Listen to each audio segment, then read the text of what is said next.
ہمارے پیارے نبی صلی اللہ علیہ وآلہ وسلم کے گھر مبارک میں 2-3 مہینے کھانا نہیں پکتا تھا۔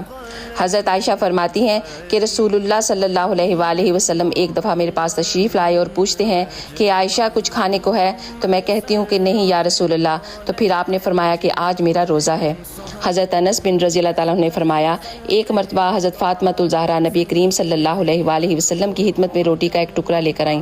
آپ صلی اللہ علیہ وآلہ وسلم نے پوچھا کہ تمہیں یہ ٹکڑا کہاں سے ملا ہے؟ تو انہوں نے بتایا میں نے ایک روٹی پکائی تھی، میرے دل کو گوارا نہ ہوا کہ میں اکیلی اس کو کھاؤں، اس لیے یہ ٹکڑا آپ کے لیے لے کر آئی ہوں۔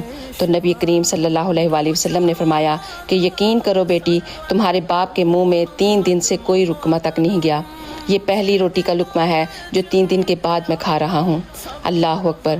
حضرت سیدنا عائشہ بتاتی ہیں کہ آل رسول نے کسی بھی دن 2 وقت کھانا نہیں کھایا، اس میں ایک دن کھجوریں ہوتی تھیں اور ایک دن پانی ہوتا